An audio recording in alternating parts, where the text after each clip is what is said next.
Nechta bular? 40 tami? Qayerga tarqatasiz bularni? Qishloqlargami? Nima to'xtash turasiz bilmaysiz? Keyik bir qo'lda.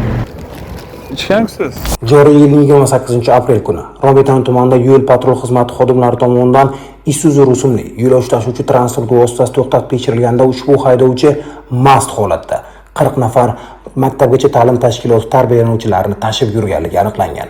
Shuningdek, ushbu haydovchi yo'l patrul xizmati xodimlarining qonuniy talabini ham bajarmagan. O'zbekiston Respublikasining Ma'muriy javobgarlik to'g'risidagi kodeksining 131-moddasi 1-qismi, 194-moddasi 1-qismi va 128-moddasi 1-qismida ko'rsatilgan huquqlarni sodir etganiga aybli topilsin. Unga 3 yil muddatga barcha turdagi avtotransport vositalarini boshqarishdan mahrum qilgan holda bazaviy hisoblash miqdorining 40 barobar miqdorda, ya'ni 16.480 ming so'm jarima jazosida tayinlansin. O'z xatti harakatlarimni to'g'ri baholab, qoidabuzarlik uchun afsusdaman. Yo'l harakat xavfsizligi jamiyati uchun muhim ekanini to'liq tushunaman va kelgusida bunday holat yo'l qo'ymaslikka qat'iyan va'da beraman. Hurmatli ota-onalar, bir lahza to'xtab o'ylab ko'raylik. Siz har kuni bag'ringizdan chiqarayotgan, ko'z qorachig'ingizdek asrab avaylayotgan farzandingizning taqdirini kimga ishonib topshiryapsiz?